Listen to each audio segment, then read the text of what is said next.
Salut. Bon alors en premier, si vous avez vu la vidéo de la semaine dernière, vous devez comprendre pourquoi le décor n'est pas du tout le même. En effet, comme on l'a dit avec Marion la semaine dernière, on a déménagé. Elle a emménagé avec sa blonde et moi je viens d'emménager avec Ben. Donc voilà, je sais pas du tout si je vais garder ce décor là très longtemps. Aucune idée, voilà, ça va se faire au fil du temps, en tout cas ça va être ce décor là pour les 3 prochaines semaines, parce qu'aussi, si vous me suivez sur mes réseaux sociaux, vous devez savoir qu'à l'heure actuelle, je suis au Vietnam, j'ai préparé quelques vidéos d'avance, celle-ci est donc la première. D'ailleurs, si vous avez envie de suivre mes aventures au Vietnam, n'hésitez pas à aller me suivre sur Instagram, en général à chaque fois que je voyage, je publie plein de photos, plein de stories, etc. Bref, tout ceci étant dit, aujourd'hui je voulais vous parler de 5 applications, aucun partenariat, rien du tout, c'est juste qu'il y a plein de gens qui me demandent quelle application j'utilise régulièrement, qu'est-ce qui pourrait les dépanner, etc. Je me suis dit que c'était le moment, j'ai mis vraiment très longtemps à faire cette vidéo. On m'a proposé l'idée il y a au moins 6 mois, voilà, je traîne toujours, mais là je me suis dit que c'était le bon moment. En plus je me suis dit pourquoi pas faire une vidéo sur 5 applications que j'utilise depuis que je suis arrivée ici et qui me dépannent plutôt pas mal au quotidien. Si moi elles me servent tous les jours quasiment, et ben elles pourraient aussi vous servir. Il y en a que j'utilise plus ou moins que d'autres. Donc voilà, on va faire ça aujourd'hui, tous ensemble, tranquillement posés. Comme on peut le voir, mon fond d'écran, c'est mon frère et moi quand on était petits, mais j'adore cette photo. Deux vrais campagnards. C'était un détail, on est d'accord. La première, c'est l'incontournable Kijiji. Kijiji, c'est un peu le bon coin du Canada. Voilà, on trouve de tout, de l'appartement en passant par une tondeuse à gazon, en passant par une place de concert, une place de hockey, peu importe ce qu'on veut, on va le trouver là-dessus. Je suis sûre qu'on peut même y trouver des choses vraiment glauques, du style un bébé ou des trucs vraiment tordus comme ça. Alors elle est super simple, on peut se créer un compte, on peut faire des recherches, etc. C'est vraiment super cool. On peut même publier une annonce directement de son téléphone. Je l'ai fait hier parce que hier j'ai mis en vente une table. Voilà, j'avais une table basse que j'utilisais plus. Je me suis dit autant la refourguer à quelqu'un, donc j'en ai mis une. On peut aussi en mettre en favori, voilà, avec Ben par exemple, quand on avait vu des apparts qui nous plaisaient, on les mettait en favori et après on a contacté les gens, sauf que le premier qu'on a vu c'était celui-ci et on a été pris tout de suite, ce qui était plutôt cool. Il y a aussi une carte par exemple sur celui-ci, il y a les photos en haut et puis on peut le géolocaliser et on le voit sur une carte, ce qui est quand même très pratique. On peut clavarder. Je le répète, clavarder, c'est discuter avec son clavier. Voilà, vous pouvez voir toutes les conversations. Il y a vraiment beaucoup de gens qui ont voulu ma laveuse. Bref, on peut absolument tout trouver. Cette appli, je l'utilise en ce moment. C'est sûr qu'il y a des périodes de l'année, je vais moins l'utiliser. Mais à chaque fois que je cherche un appartement, c'est celle-ci que j'utilise parce que c'est la plus fiable, c'est là où il y a le plus de monde, c'est là où on voit les meilleures offres, etc. Je l'utilise depuis très longtemps et à chaque fois que j'ai besoin de chercher quelque chose, hop, ou de revendre quelque chose, je vais dessus. Un incontournable Kijiji. Bref. Ça c'était la première application. Ensuite on sait qu'au Canada les forfaits téléphoniques sont quand même très chers par rapport à ce qu'on a en France. Et le pire truc pour moi ce serait de dépasser mon forfait. Parce que par exemple je crois que si je dépasse mon forfait en termes de data, en termes de données internet, je crois que je paye à peu près 5$ pour 100 mégas. Ce qui coûte quand même très cher. Donc je fais vraiment très attention et pour ne pas que ça me coûte un bras ou un rein ou ce qu'on veut, et ben j'ai installé My Data Manager. C'est une appli qui permet de voir ce qu'on consomme en temps réel. Moi par exemple, je lui ai donné combien j'ai le droit par mois, je lui ai dit de quand commence mon forfait à quand est-ce qu'il se termine, et puis il m'envoie des alertes. Par exemple, si j'utilise trop en dehors de chez moi mes data, il va me dire bah attention, là t'es un peu trop au-dessus sur ton ratio journalier. Pareil, je peux lui dire de me dire quand j'arrive à 50%, à 80%, etc.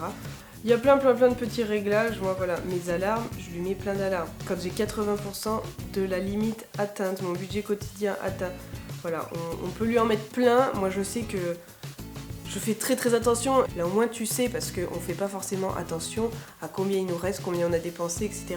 On va pas forcément sur l'appli de son opérateur. Donc voilà, moi il me le dit, il me permet de pas me faire un hors forfait qui va me coûter un rein. Ça me sauve la vie. Voilà. L'application suivante, c'est l'application de la STM, c'est les transports en commun de Montréal. Quand on arrive ici, on n'a pas forcément de voiture, c'est même très rare que les gens aient une voiture dès le début. Donc ils vont utiliser quand même pas mal les transports en commun. Et ma foi, je trouve que cette application dépanne quand même beaucoup. Voilà, moi je sais que je l'utilise quand même pas mal souvent. Si je veux prévoir mon trajet ou si je veux voir dans combien de temps passe le bus en bas de chez moi, etc. C'est tout simple, c'est une application de bus, ni plus ni moins. Voilà, on peut voir le réseau local, il y a tellement de bus. Voilà, il y a vraiment beaucoup de bus.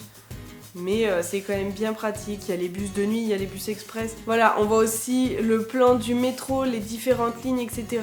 Quand est-ce que passe le premier métro, le dernier métro. Voilà, moi je sais que ça me dépanne bien. On peut mettre ses favoris, on peut se créer ses itinéraires, on peut faire plein de trucs. Ma foi, moi je l'aime bien, je sais qu'elle me dépanne.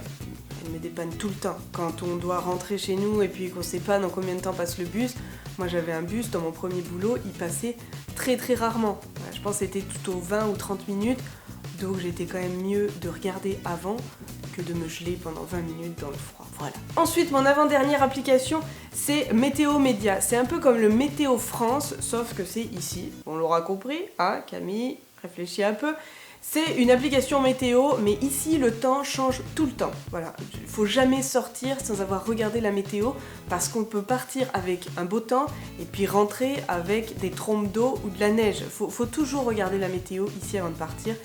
Là en plus en ce moment on est sur du temps d'automne un peu dégueulasse. Je dis ça, mais à l'heure où cette vidéo va sortir, moi je serai sûrement en train de crever de chaud. On peut mettre alors tous les pays qu'on veut, etc. Moi je sais que maintenant quand je rentre en France, j'utilise aussi cette application. Là, par exemple, on est le 3 novembre et il fait 12 degrés, ressenti 10. Le ressenti est quand même très important ici parce que avec du vent ou beaucoup de vent, on peut avoir par exemple un moins 28, ressenti moins 35, parce qu'il y a beaucoup de vent. Après il y a la prévision sur l'heure, la prévision sur 36 heures et la prévision sur 14 jours. Voilà. Par exemple, j'entends beaucoup dire qu'il va neiger. Le 11 novembre, il neige. Je vais louper la première neige. Je suis un peu dégoûtée. Si par exemple, je veux voir combien il va faire au Vietnam, je vais taper une ville où je vais aller. Je vais aller à Hanoï. Boum. Et là, il fait nuit et il fait 24, ressenti 30. Moi, quand on est marre de la chaleur... Putain... Oh là là là là là... 29. Bref, voilà, cette appli, franchement, je l'utilise tous les jours. C'est un des premiers trucs que je fais au réveil. Je regarde le temps qu'il fait et j'essaie de trouver mentalement comment je vais m'habiller avant de sortir de ma couette. Et la dernière application, c'est celle que j'utilise le plus souvent. Je l'utilise tous les jours depuis que je suis arrivée ici. C'est celle qui compte le plus, à mon avis, quand je change de téléphone. C'est celle que je réinstalle en premier. C'est WhatsApp. Avec mon entourage, on utilise quasiment tous les jours cette application. Ça nous permet de discuter comme un chat, voilà, ou alors de s'appeler ou même de se voir, etc. Par exemple, ma famille, je leur ai montré l'appartement par WhatsApp. Voilà, on a fait une conversation vidéo comme un FaceTime et puis j'ai pu leur montrer tout l'appartement.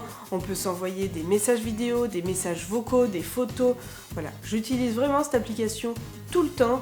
Je vais pas forcément vous montrer toutes les conversations que j'ai avec ma famille, mais voilà, c'est une application qui est géniale. À partir du moment où j'ai du wifi chez moi, voilà, je passe par ça, comme ça tue pas mon forfait. On peut se faire des conversations de groupe, on peut se mettre à 2, 3, 4, 25, 35, ce qu'on veut. C'est plus pratique que envoyer les messages les uns après les autres, faire la file indienne, etc.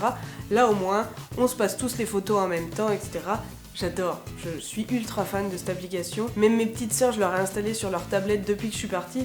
Comme ça, on peut se parler plus facilement. Elles n'ont pas besoin de prendre un téléphone ou autre. On fait comme ça, c'est absolument génial, tellement pratique. Voilà, une grande invention. Et en plus, ça réduit cet effet de distance qu'on a. J'adore. Celui qui a créé l'application WhatsApp, je le remercie grandement. Bref, c'était un peu mes 5 applications que j'utilise vraiment régulièrement. Voilà, sauf Kijiji que j'utilise un peu cycliquement, mais là ça tombait bien parce qu'en plus j'en ai plein qui me demandent comment je fais pour trouver un appart, etc. Et ben voilà, vous avez la réponse. Moi j'utilise Kijiji et puis les autres applications c'est celles que j'utilise quasiment tous les jours. Voilà, en tout cas j'espère que ça va vous avoir aidé, que ça va vous avoir donné des idées d'applications pour votre quotidien, que ça va vous faciliter la vie. Sur ce, je vous dis à samedi prochain pour une nouvelle vidéo. En attendant, n'hésitez pas à mettre un petit pouce bleu si vous l'avez aimé.